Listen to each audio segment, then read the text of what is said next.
Բարև ձեզ հարգելի հայրենակիցներ, ուղիղ եթերում Նոյան Տապանն է, տաղավարում հյուրընկալել եմ հանուն ժողովրդավար պետականության կուսակցության նախագահ Արսեն Սարգսյանին։ Բարև ձեզ, պարոն Սարգսյան։ Ողջույններ ես։ Շնորհակալ եմ Նոյան Տապանի հրավերը ընդունելու համար։ Ես եմ շնորհակալ հրավերի համար։ Ուզում եմ մի երկու հարց անդրադառնանք արտաքին քաղաքականության եւ մեր անվտանգության հետ կապված, որից հետո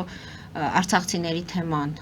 որը ի դեպ ձեր ուշադրության կենտրոնում է, արցախցիների թե իրավական խնդիրները, թե սոցիալական խնդիրները, մի խոսքով երեկ էլ ակցիային կառավարության շենքի դիմաց մասնակից եք, հանդիպեցիք փոխվարչապետ Տիգրան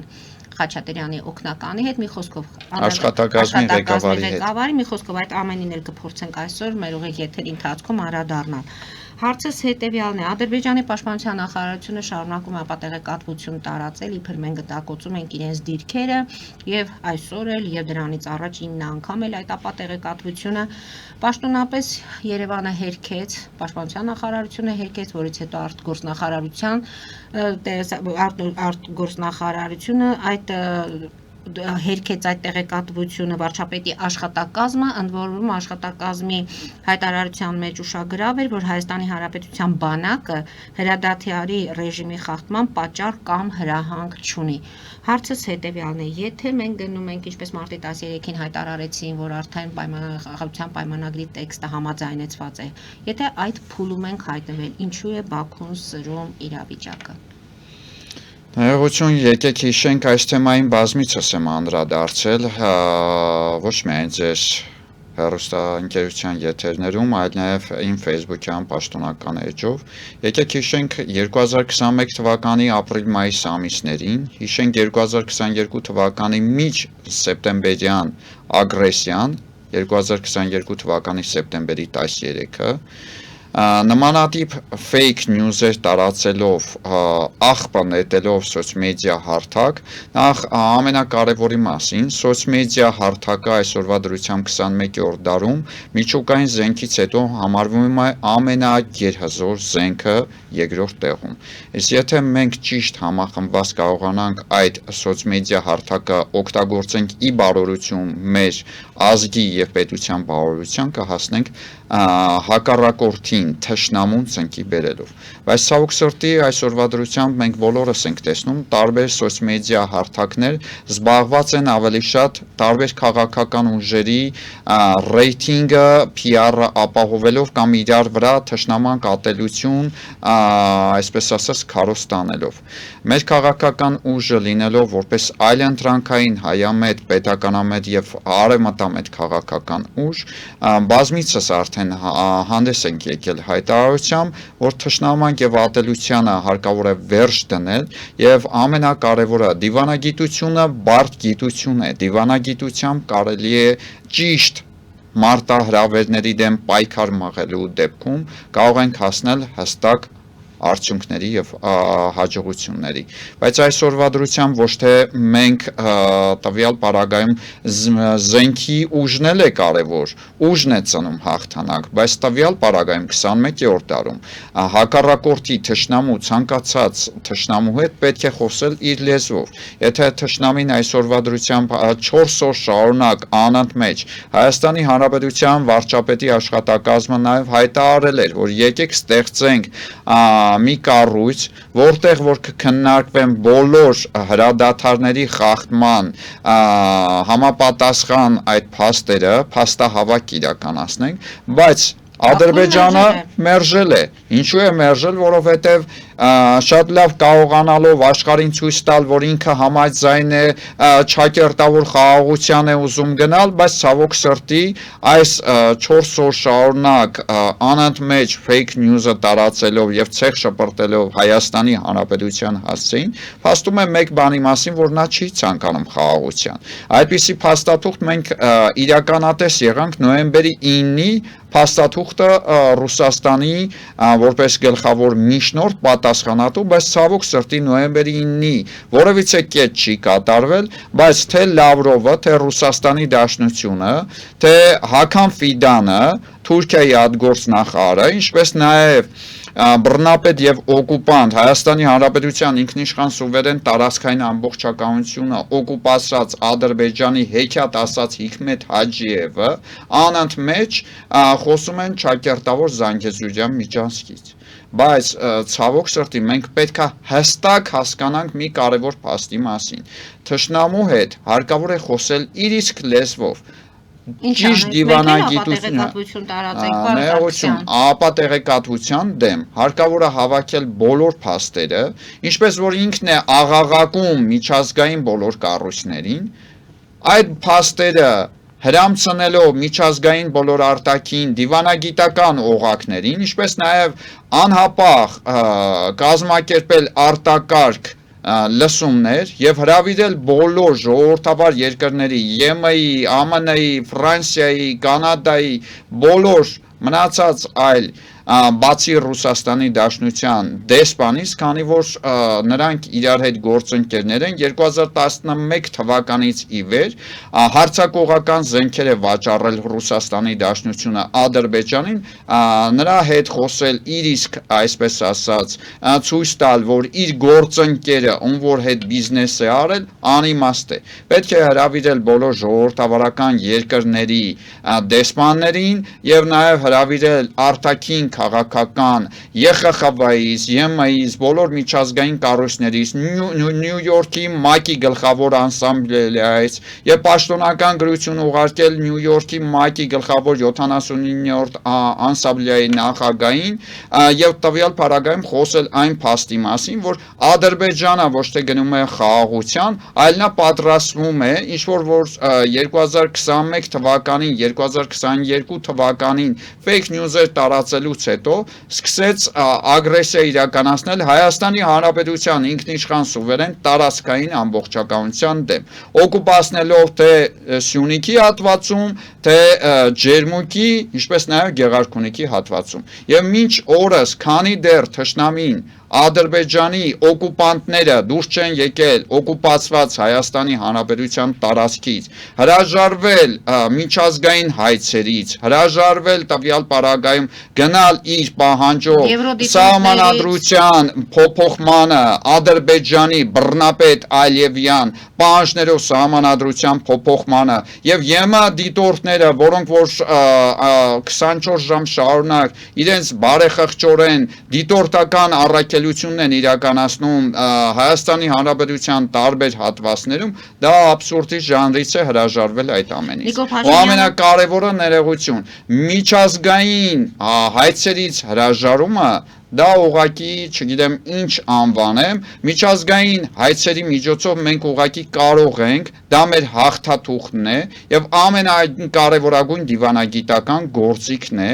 որով որ կարող ենք Ադրբեջանին ծնկի բերել։ Ինչու՞ չէ նաեւ բազմիցս եմ խոսել այդ մասին 2021 թվականի ապրիլ-մայիս ամսին, քանի դեռ Հայաստանի Հանրապետության ազգային ժողովը չէր վավերացրել Հռոմի ստատուտը, որպես իրավագետ բազմիցս 2021 թվականին հայտարարել եմ. ընդունեք Հռոմի ստատուտը ազգային ժողովով եւ միջազգային քրեական դատարանում, ոչ թե Հագայի դատարանի մասին չէ խոսքս, այլ միջազգային քրեական դատարանով բոլոր կատարված հանցագործությունների, ինչպես նաեւ Ժնևյան կոնվենցիաներով չթույլատրվող այն զենքն ու զինամթերքը, քիմիական զենքը, որը որ օգտագործել է օկուպացված Հադրութում եւ Արցախի որոշ տարածքներում, պետք է այդ բոլոր փաստահավաքները հավաքագրելով դիմվեր միջազգային քրեական դատարան։ Բռնապետ եւ ռազմական հանցագործ Ալիևի եւ իր ողջ վարչախմբի, ինչպես նաեւ պաշտպանության իրենց նախարարի դեմ ռազմական հանցագործություն իրականացնելու, քիմիական զենք օգտագործելու, Ժնևյան կոնվենցիաներով վավերացված, եթե չեմ սխալվում, 1949 թվականի օրենսդրության միջազգային ակտերից ելնելով այդ բոլոր փաստերի հիման վրա մենք կկարողանայինք հասնենք դիվանագիտական եւ միջազգային իրավական գործիքակազմով ավելի լավ իրավիճակում կլինենք, քան թե տվյալ պարագայում հիմա ենք։ Հիմա դուք ձեր ասածին, այսպես ասած, հավատում եք, այդ նույն աշխարհը մեզ ողջունեց, որ այդ խաղաղության պայմանագրի տեքստի շուրջ եկել ենք համաձայնության։ Նույն Ադրբեջանը այս պահի դրությամբ չի դադարում պահանջել մեր սահմանադրության փոփոխությունը, ինչպես դուք եք ասում, մենք չպետք է գնանք Ալիևի պահանջներին ընդառաջ։ Նիկոլ Փաշինյանը հայտարարում է, որ դա նրանց պահանջը չէ։ Մենք փոխելու ենք մեր սահմանադրությունը, որովհետև այդ սահմանադրությունը ժողովուրդը չի ընտրել։ Եվ այդ նոր սահմանադրությունը լինելու է նաև նոր տերմին է, այսպես ասված, դա լինելու է տարածաշրջանային նշանակություն ունեցող սահմանադրություն է լինելու։ Հիմա ձեր թվարկածները ամբողջ աշխարհի հետ աշխատանք պետք է կատարի այս իշխանությունը, ամբողջ աշխարհին պետք է այդ ամենին բերի հասցնի այս իշխանությունը, անում է, չի անում, եւ եթե հիմա մենք մատնանշում ենք, եթե մեզ լսող չկա, գործը անող չկա, այդ դեպքում ինչպես է լինելու իրավիճակը։ Ցանկանում եմ ուրեմն մեր դիվանագիտական ճկուն գործունեության հետ կապված մի կարևոր, այսպես ասած, փոքրիկ նյուանս հայտարարել, Նիկոլ Փաշինյան, ցանկանում եմ ձեզ տեղեկացնել, որ հանուն ժողովրդավար պետականության կուսակցությունը եւ հանձինես ես որպես նախագահ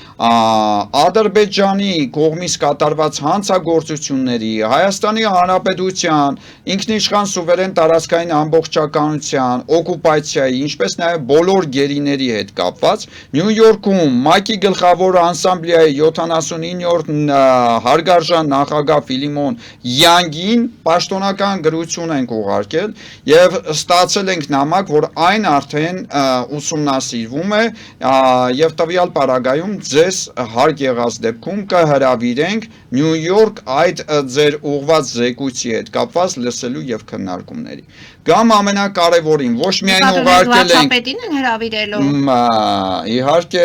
իմ կողմից է այդ զեկույցը մեծածավալ կատարված աշխատանքի կողմ ուսումնասիրություն կատարելուց հետո հրավիրելու են վարչապետին այդ զեկույցի շուրջ որպես հանուն ժողովրդավար պետականության կուսակցության նախագահ եւ որպես պետականամետ արևմտյան գաղափարախոսություն կրող ուժի ղեկավար անձամբ ինձ են հղել այդ նամակը իսկ այդ ամենի հետ կապված կարծում եմ Հայաստանի Հանրապետության իշխանությունները չեն որ տվյալ պարագայում Ֆիլիմոն Յանգին հարգարժան ասամբլեայի 79-րդ նախագահին զեկույց են պատրաստել ուղարկել իսկ եթե կհամաձայնվեն համագործակցել ես սիրով պատրաստակամ եմ իշա ազգի եւ պետության պետականության բարօրության համագործակցել բոլորի հետ պետք է վերջ դնենք եսերին կոչս մեկն է ու ամենակարևորը թեմայից շեղվելով ուզում եմ մեկ հայտարարություն անել մեր քաղաքական ուժը պատրաստակամ է բոլոր առողջ քաղաքական ուժերի հետ համագործակցելու բայց կոչս մեկն է որպեսզի բոլորը ձեր եսերը էգոները դնեք կողքի իշխանության գալու այդ մոլուցքը դնեք կողքի եւ միասնական պայքարենք ի բարօրություն մեր պետականության ողնաշարը ուղղելու եւ ցանկացած առհավիրքի ինչպես նաեւ ծառացած բոլոր խնդիրների արտաքին մարտահրավերների դեմ պայքար մղելու մեր գալիք սերունդներին թողնելով բարեկեցիկ ապագա եւ բարեկեցիկ պետություն եթե ամփոփենք խաղաղության պայմանագիրը չի լինելու քանի դեռ մենք ճշտամու հետ չենք խոսում իրեն համարժեք համապատասխան դիրքերից եւ պետք է օգտագործել բոլոր լծակները միանշանակ արտաքին բոլոր դիվանագիտական լծակները ներողություն թեկուզ ինքս չեմ լսել թուրք լրագրողների հետ հա հարցազրույցը Նիկոլ Փաշինյանի կառավարության հրավիրված բայց կասեմ մեկ բան թուրքի դիվանագիտությունը մենք այնքան պետք է դիվանագիտության մեջ ճկուն լինենք որ կարողանանք թուրքի դիվանագիտության հետ ոտ մեկնենք մենք իմաստուն խելացի ազգ ենք, բայց կարող ենք ցանկացածին ծնկի բերել, երբ որ թշնամանքը ատելությունը իրար նկատմամբ ցեղ շպրտելը կողքի դնենք եւ համախմբենք ի բարօրություն ազգի, որովհետեւ մենք ասում ենք առաջի քրիստոնյան ենք, մենք ասում ենք առաջի քրիստոնեությունը ճանաչած ազգն ենք, բայց առավոտից երեկո համացանցում թերթում ես, ինչպես որ երեք Հիմա խաղաղության պայմանագիրը չի լինելու։ Դուք ինքներդ արդեն միջամտում եք այդ գործընթացին, ճիշտ հասկացա։ Միանշանակ արդեն իսկ բոլոր միջազգային դիվանագիտական օղակներին, ԵԽԽՎ-ին, ՄԱԿ-ին, ինչպես նաև մնացած բոլոր ժողովրդավար երկրներին պաշտոնական զեկույցներ են ուղարկել։ Իշխանությունը չի կատարում իր առջև դրված գործառույթները կամ կատարում։ Կատարում է թերի, թե ինչպես, քանի դեռ Նիկոլ Փաշինյանի հետ հանդիպում չեմ ունեցել եւ հստակ չեմ լսել, նաև իր կողմը։ Ես սիրում եմ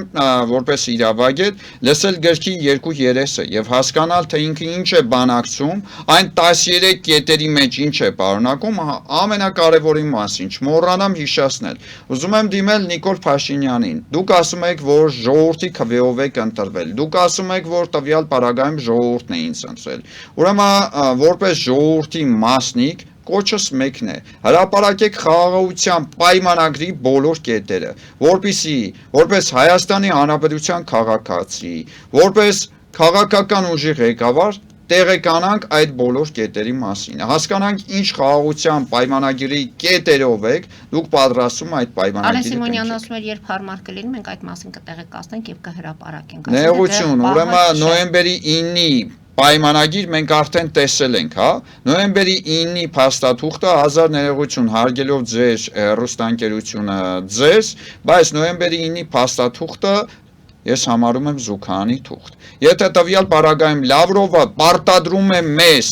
կատարել նոյեմբերի 9-ի 9-րդ կետը, բայց տվյալ պարագայում նոյեմբերի 9-ի ունի առաջի, երկրորդ, երրորդ, չորրորդ, հինգերորդ, վեցերորդ, յոթերորդ, ութերորդ կետը, որ Լավրովը միշտ իրենց Ռուսաստանի Դաշնության ԱԳՆ-ի ամբիոմից ասում էր բոլորի դիմաց։ Բա ուրեմն բոլորի դիմաց։ Ոչ մի կետ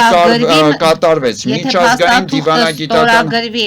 Պարոն Սարգսյան, եթե փաստաթուղթը ստորագրվի, արժանանալու է նոյեմբերի 9-ի փաստաթղթի ճակատագրին, եթե թեկուզ ստորագրվի։ Եթե այնտեղ չկա այնպես ԵՄ-ի, ԱՄՆ-ի եւ Ֆրանսիայի միջնորդությունը, ես չեմ հավատում առանց միջնորդների, եթե ստորագրվի, ես չեմ հավատում բռնապետ եւ օկուպանտ Հայաստանի Հանրապետության ինքնիշխան սուվերեն տարածքները օկուպացված Ալիևի բռնապետի, այսպես ասած, առաջարկած խաղաղության պայմանագրին։ Հետևենք զարգացումների խաղաղության պայմանագրի հետ կապված, քանի որ մեր ժամանակը սահմանափակ է եւ մենք ուղիղ եթերում ենք, ուզում եմ անդրադառնալ նաեւ 3 կառավարության շենքի դիմաց դուք արցախցիների հետ եք։ Մի արցախցիներ դուրս էին եկել կառավարության շենքի մոտ եւ բողոքում էին, որ չեն ստացել 100,000-ական դրամները, 40 եւ պլյուս 10,000-ական դրամները եւ ի վերջո պարզվեց, որ այդ մարդկանց անուն ազգանունները չկան այդ համակարգում ցուցակներում, որպեսզի նրանք այդ առավելություններից օգտվեն։ Եվ բացի դրանից ապրիլի 1-ից նախատեսվում է կրճատել նաև սահմանված արցախցիներին տրվող 50,000-ականները։ Հիմա 3 դուք փաստորեն հանդիպում ունեցաք Տիգրան Խաչատրյանի աշխատակազմի ղեկավարի հետ, որքանով հնարավոր է մանրամասն ներկայացրեք, ինչ եք խոսել։ Երկու բառով ասեմ ձեզ, հանդիպել ենք նախ մեզ առաջարկում էին, որպեսզի եկող շաբաթ հանդիպենք եւ որևիցե մեկը չէր բարեհաճում վերևից իջնել, երբ որ ես շարունակեցի մեր բողոքի ակցիան, որպես մեր Արցախից բռնի տեղանված հայրենակիցների խնդիրներով զբաղվող ակտիվ, ինչպես որ դուք տեղյակ եք, բազմիցս ենք անդրադարձել 2023 թվականից մեր հասարակական կազմակերպությունը, ինչպես նաև մեր քաղաքական ուժը զբաղվում է, տեղեկացնեմ ամենակարևորի մասին, հանդիպմանը մասնակցել ենք Արցախից բռնի տեղահանված 2 քաղաքացիներ, որոնք որ 2023 թվականից մեկը տեղահանվել է այլընտրանքային ճանապարհով, կինը առողջական խնդիր ունենալով Կարմիր խաչի միջոցով տեղափոխվել է Հայաստան, վիրահատություն տանելուց հետո ետ էր վերադարձել տվյալ պարագայում այնտեղ, բայց ճակերտավոր ռուս սահմանապահ զորքերը տեղեկացրել են, որ անհնար է իրենց վերադարձը չի ստացվի մուտք գործել եւ տվյալ պարագայում այնպես ամուսինը մնացել էր այնտեղ, իսկ կինը Հայաստանի Հանրապետության տարածքում։ Եվ քաղաքացին ներկայացրեց նաև Տիգրան Խաչատրյանի աշխատակազմի ղեկավարին բոլոր իրեղեն փաստաթղթերը եւ ապացույցները, եւ ամենակարևորը եկանք մի հայտարարի մի պայմանավորվածություն ձեռք բերեցինք, որ եկող շաբաթ մի քանի գերատեսչությունների ներկայացուցիչների հետ հանդիպում ենք ունենալու եւ քննարկելու ենք բոլոր ծառացած խնդիրների, ինչպես նաեւ այն անձինք, ովքեր որ 2023 թվականի սեպտեմբերի 19-ին բռնի տեղահանվելով Լեռնային Ղարաբաղից, Արցախից չեն ստացել իրենց համապատասխան հասանելիք աջակցությունները, հա, ինչպես անցած տարեվերջին մի քանի Արցախից տեղահանվածներում ձեր տաղավարում էինք քննարկեցինք եւ նաեւ 63-ից ավելի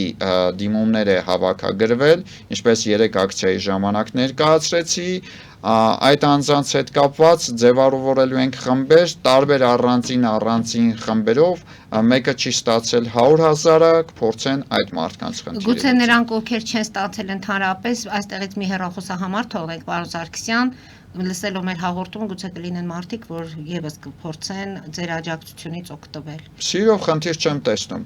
Սիրելի Արցախից բռնի տեղահանվածներ, ովքեր որ 2023 թվականի սեպտեմբերի 19-ին բռնի տեղահանվել են եւ չեն ստացել պետության կողմից տրամադրվելիք 100-ականները, 50-ականները, 40+10 ականները կարող եք կապնվել մեր հեռախոսահամարին կոնտակտային 099 80 91 80 հեռախոսահամարին ամեն օր մինչ անգամ շաբաթ օրը կարող եք զանգահարել ժամը 10:00-ից մինչև 18:00։ Հնարավոր է որ այդ քննարկումների ժամանակ գաք ընդհանուր հայտարարի, որ պետք է պահպանվի այդ 40,000+10-ը,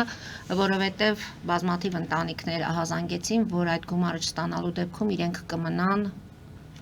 փողոցում բաց երկնքի տակ, որտեղ չեն կարողանա վճարել նաև այդ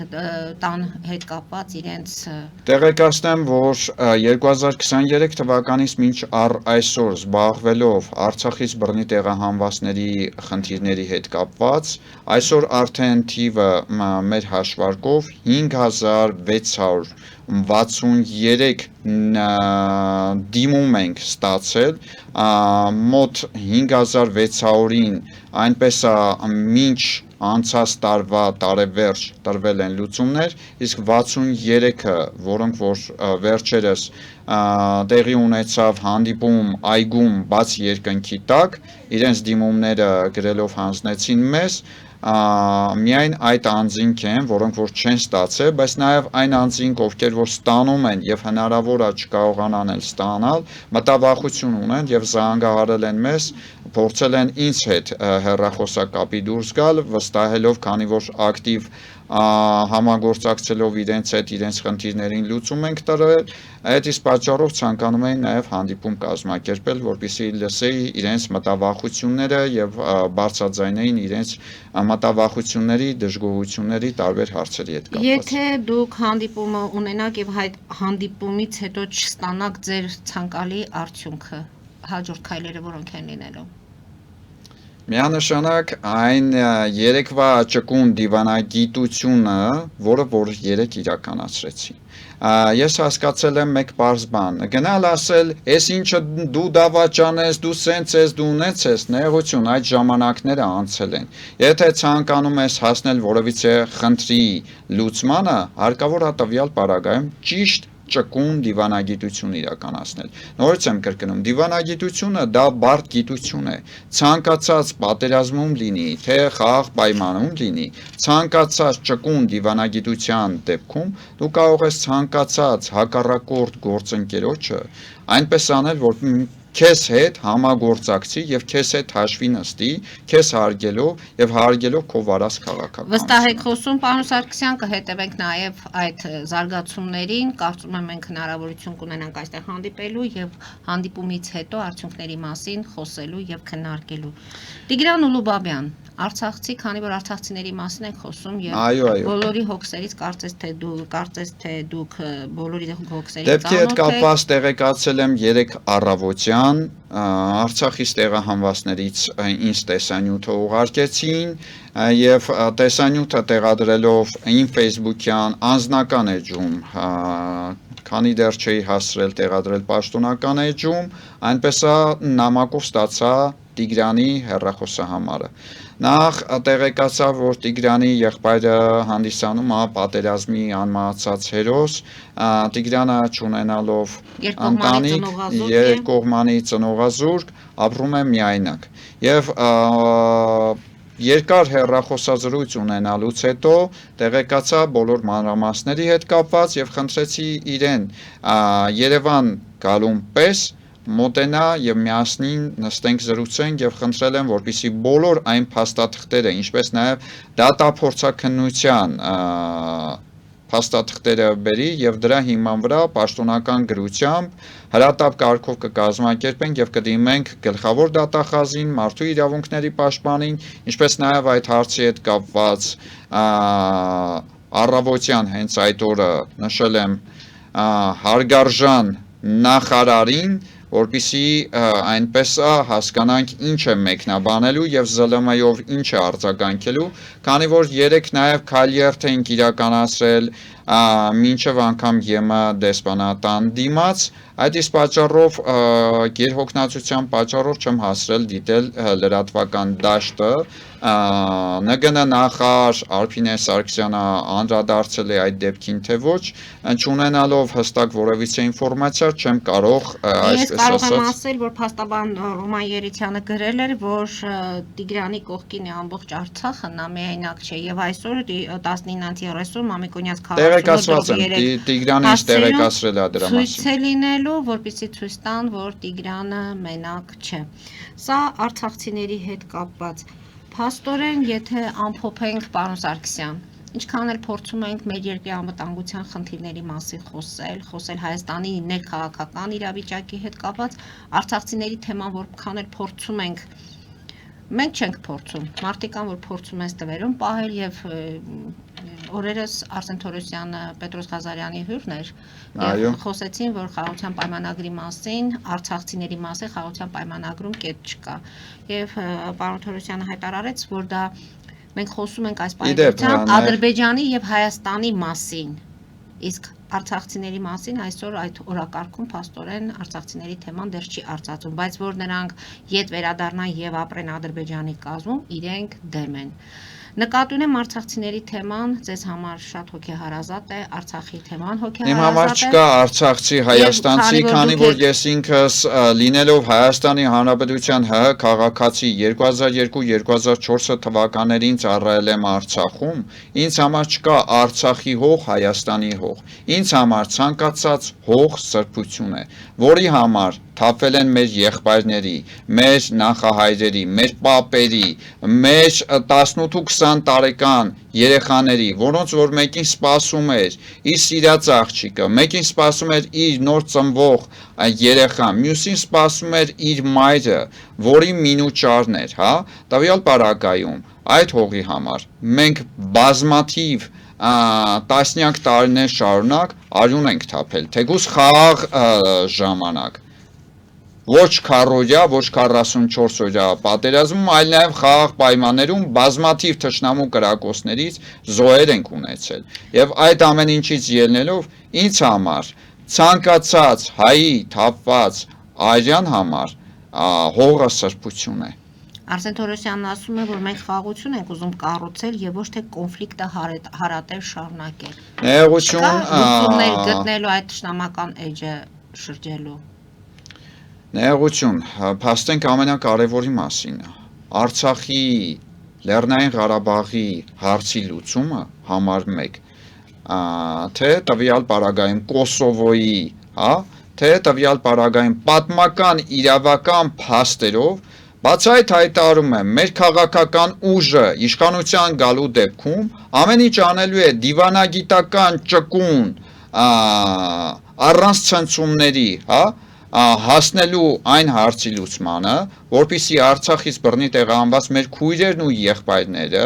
ապրեն իրենց բնորանում, ապրեն իրենց պատմական հողում։ Ու ամենակարևորը, եթե մենք մոռանում ենք Սումգայիթյան Բաքվի ջարդերը եւ կոտորածները եւ տվյալ պարագայում բռնապետ օկուպանտ Ալիևը fake news է տարածում Խոջալուի դեպքերի հետ կապված, իսկ ինչու մենք չպետք է անընդմեջ միջազգային կառույցներին եւ ամբողջ միջազգային սոցմեդիա հարթակով ողողենք այն փաստը, որ տվյալ պարագայում Արցախում, ինչպես որ տվյալ պարագայում, այնպես է Լեմկինի ինստիտուտն անցած տարի տարածեց, որ Արցախում ցեղասպանություն է տեղի ունեցել, բայց մենք այդ փաստը որպես Հայաստանի Հանրապետության իշխանություններ ամեն գործիքակազմով չեն փորձում հասնել դրան։ Ամենավերջում ցանկանում եմ շնորհավորել մեր եզդի ժողովրդի ազգային գարնանային տոնը, որը կոչվում է Կլոչե Սարե Սալե, հայերեն կոչվում է Տարեմուտի գաթա։ Շնորհավորում եմ այն մեկը մյուսին, ինչպես նաև հանգուցյալների հոգուն հանգստություն են մաղթում, գաթայի մեջ դնում են տարադրամ կամ ուլունք, որից հետո կտրում են հրեշտակների եւ սրբերի անուններ տալով, դրանից հետո ընտանիքի անդամների անուններով կտրվում է։ Կոպեկը ում բաժին հասավ, նա ղեկավարում է այդ տարին։ Շնորհավորում եմ թող մեր եզդի ազգի, եզդի ժողովրդի այդ տոնը իմ կողմից շնորհավորանքներս ձեզ սիրելի եզդի ժողովուրդ։ Քանի որ դուք մեզ հետ միասին ապրելով տեսել եք թե 90-ականները, թե քառօրյա, թե 44-օրյա պատերազմը։ Մենք էլ ենք միանում ձեզ շնորհավորանքների եւ ինչպես ասացիք, այո 44-օրյա պատերազմի եւ ընդհանրապես Արցախյան պատերազմի հետ կապված բազմաթիվ ընտանիքներ ունեցել են այնտեղ եւ կորուստներ, որտեղ տվել են զինվորներ։ Այդ իսկ պատճառով նշեցի թե 90-ական, թե քառօրյա 44-օրյա, որ Հայաստան իրենց հայրենիքն է եւ իրենք ապրում են իրենց հայրենիքում։ Պարոն Սարգսյան, թեմաները շատ են, բայց մեր ժամանակը արդեն սահմանափակ է եւ չենք կարող այլևս զրուցել։ Հետևենք զարգացումներին, խաղաղության պայմանագրի հետ կապված, սահմանադրության փոփոխության հետ կապված եւ մդիտորդների հետ կապված, ինչպես նաեւ հաջորդ շաբաթ, երբ որ կունենաք արցախցիների թեմաներով հանդիպում մեր արդեն պաշտոնական այրերի հետ, դրանից հետո կսպասենք ձեր արդեն նոր տեղեկատվությանը։ Հարգելի հայրենակիցներ, այսօր այսքանով ավարտում ենք մեր հաղորդումը եւ հիշեցնեմ կրկին, որ այն արցախցիները, ովքեր ունեն աջակցության կարիք, գումարների հետ կապված եւ ընդհանրապես իրենց խնդիրները չգիտեն ում ասել եւ ումից ակնկալել օգնություն, կարող են զանգահարել 099 80 91 80 հեռախոսահամարով եւ Պարոն Սարգսյանի քաղաքական ուժը կփորձի ականջալուր լինել եւ ձեզ օգնել։ Այսօր այսքանով ավարտում ենք։ Ամենավերջում ներողություն ուզում եմ մեկ իլերում անել։ Ուրեմն դիմում եմ համայն հայ ազգին եւ համայն հայ ժողովրդին։ Սիրելի ժողովուրդ, ուրեմն այդ աջակցությունները տրամադրվել է ԵՄ-ի, ԱՄՆ-ի, Ֆրանսիայի եւ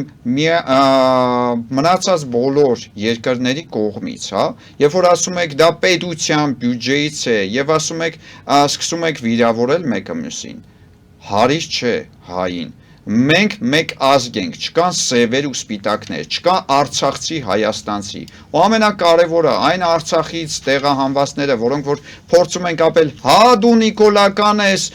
եք գնացե միացե ներողություն։ Ուրեմն կոչով, հորդորով, եղբայրաբար, որպես քրիստոնյա, հորդորում եմ ձեզ, վերջ դրեք այդ թշնամանքին եւ ատելությանը։ Մենք էլ ենք միանում ձեր կոչին, այնպես որ վերջ տվեք ատելությանը եւ սկսենք միասին համատեղ աշխատել ի շահ մեր պետության։ Հարգելի հայրենակիցներ, այսօր այսքանով ավարտում ենք, հետևեք զարգացումներին, մնացեք խաղաղությամբ։